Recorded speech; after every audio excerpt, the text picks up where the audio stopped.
Assalamualaikum. Assalamualaikum warahmatullahi wabarakatuh, Pak Ustadz. Saya ini pernah Islam, balik ke Kristen, balik lagi ke Islam lagi. Itu gimana itu ceritanya, Pak Ustadz? Saya mau nanya, Ustadz, berkaitan dengan kredit tadi, ada juga selain kredit namanya gadai, Ustadz.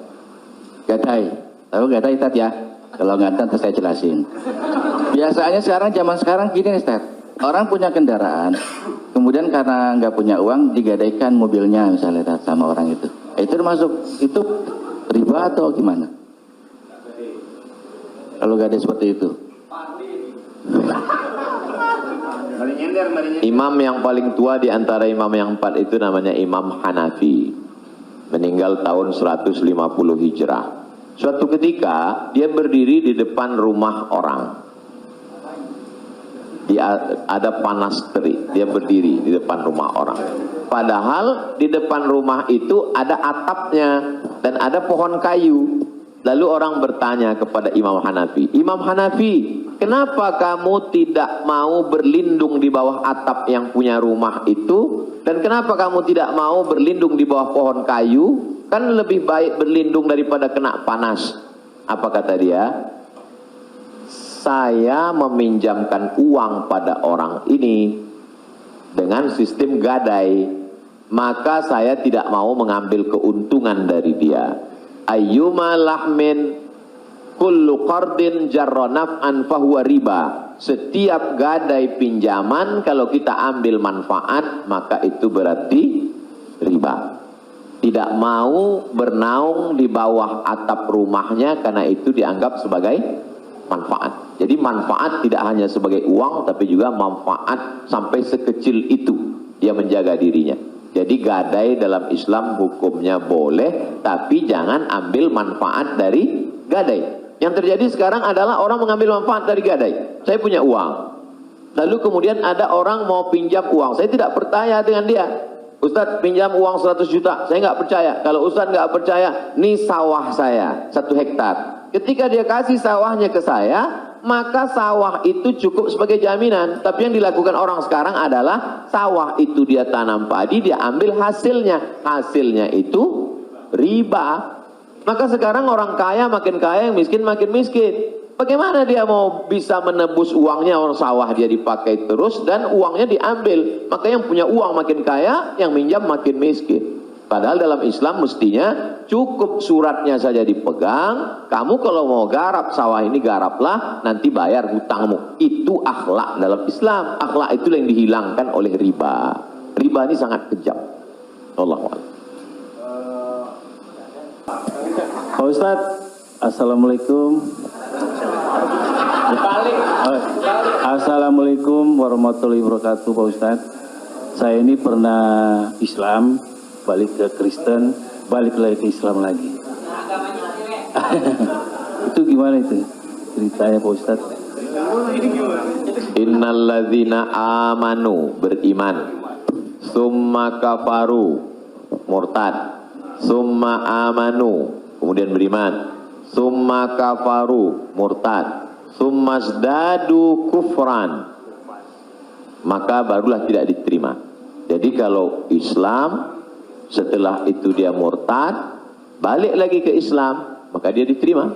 Amanu, summa kafaru, summa amanu, summa kafaru, summa zdadu kufran. Nah, ini baru tidak diterima. Dan sebab itu mudah-mudahan Bang Tigor istiqomah dalam iman dan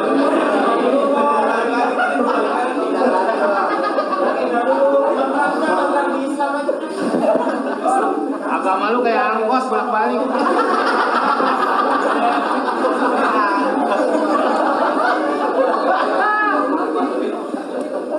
Tapi saya sudah tetap sekarang. amin. Insyaallah. Saya udah umroh, Ustaz. Jadi Insyaallah. Jadi Bang, jalan yang benar. insyaallah. Jadi Bang Taufik, kajian paski mungkin kerjasama dengan musyawarah supaya terus, atau kalau tidak ingin satu majelis, ustadznya nanti setelah di sana pagi misalnya, sore di paski. Kemudian ngaji ini, kalau sekedar ngaji kita nggak ada tantangan, mesti ada sosialnya. Misalnya ngumpulin beras, Jadi saya sendiri tidak hanya sekedar ngaji, saya khususkan hari Jumat kedua setiap bulan, saya di Pekanbaru, hari Jumat khutbah Jumat, habis itu bagi beras ke masyarakat pelosok yang sulit. Lalu siapa yang menjadi relawannya? Yaitu relawan-relawan baik Kersubuhan, mantan petato, kemudian hijrah, pemuda hijrah. Karena kalau cuma ngaji, orang tidak ada tantangannya. Jadi saya ingin ke depan paski ngaji, kemudian ada gerakan dakwah, kemudian ada gerakan sosial, buat rumah tahfiz, lalu kemudian tidak hanya uang dari komunitas saja, buat yayasan, kami membuka rumah tahfiz gratis untuk yatim dan segala macam, kirim ke nomor rekening berikut ini, pasang pancingnya, Allah Ta'ala memberikan. Belajar kita dari yang dilakukan oleh almarhumah, 250 yatim 40 tahun, Prof. 43 tahun bisa tidak putus, inspirasi. Jadi kalau mau, maka kita bisa ikuti jejak, sehingga kita, jadi kelanjutan itu, maka Bang Tigor dan abang yang lain, dia akan terpacu terus untuk datang setiap kajian pekanan, lalu kemudian memperbaiki tahsin bacaan Qur'annya, lalu kemudian meluruskan kajiannya, kemudian ada konsultasi dengan ustadz, tanya jawab dan lain sebagainya. Wallahu a'lam.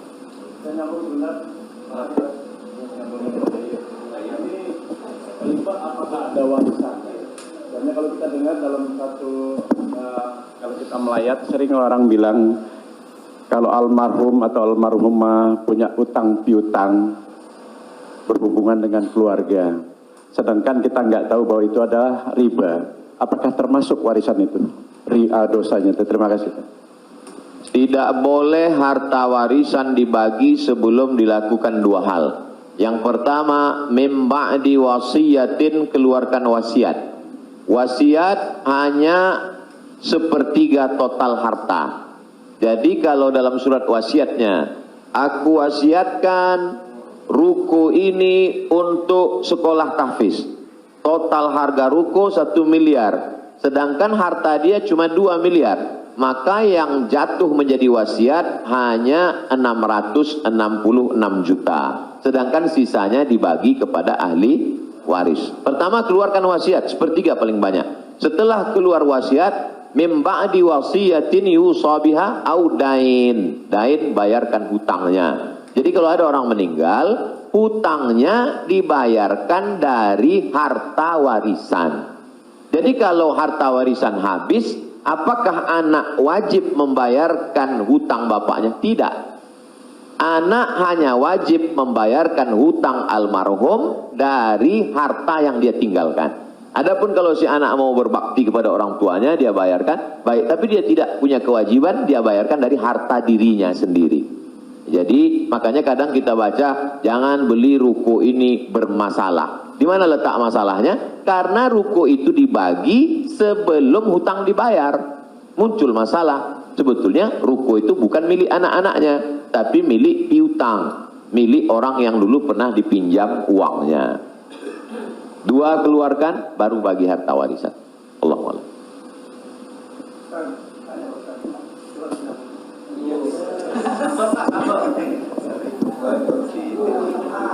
Terima kasih Pak Ustadz. Saya mau tanya tentang peminjaman uang.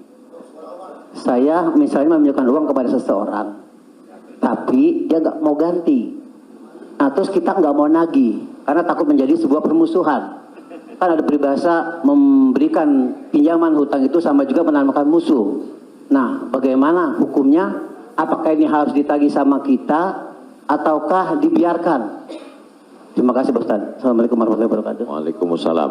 Ayat yang paling panjang dalam Al-Quran, 1 halaman penuh, Al-Baqarah 282. Bukan tentang haji, bukan tentang puasa, tapi tentang perjanjian hutang piutang. Ya ayyuhalladzina amanu, wahai orang beriman, idza tadayantum bidainin, kalau kamu menjalin transaksi hutang piutang ila ajalim musamma, sampai batas waktu limit tertentu, faktubuh, tulislah. Wal yaktub bainakum katibun bil adli, hendaklah ada seorang penulis yang menulis dengan adil. Wastashhidu syahidaini min rijalikum, ada 2 orang saksi. Antadil, Kalau tidak ada 2 orang laki-laki, wa mara'at, 1 orang perempuan, wa mara'atani, 2 orang perempuan, antadilla ihdahuma fatudzakkira ihdahumal ukhra. Sedetil itu dalam Al-Qur'an. Jadi kalau saya menagih hutang, sesungguhnya bukan saya sedang mencari musuh, tapi menyelamatkan dia supaya dia dan anak cucunya jangan sampai makan haram. Kalau dia tidak sanggup, ayat yang kedua, fanaziratun ila maisarah, kasih sampai batas waktu dia lapang. Kamu bisa bayar kapan? Insya Allah 1 Mei Pak Ustadz. Tahun berapa? Tahun 2022. Oke, insya Allah Mei 2022 lapang. Tidak juga dia sanggup membayar, lebih banyak minyak kita nagih daripada uang yang mau ditagih. Masuk ayat ketiga, wa antasaddaqu khairul lakum, kamu sedekahkan lebih baik. Aku sudah capek, asam uratku naik, asam lambungku kumat, kau ambil aja lah ini. Wa antasaddaqu khairul lakum, kau sedekahkan lebih baik. Yang menghafal ayat ini yang memberi pinjaman, bukan yang minjam. Sekarang yang menghafal ayat ini yang minjam. Ketika kita tagih, kapan kau bayar? Dibilangnya, wa antasaddaqu khairul lakum, kalau kau sedekahkan lebih baik. Allahu akbar.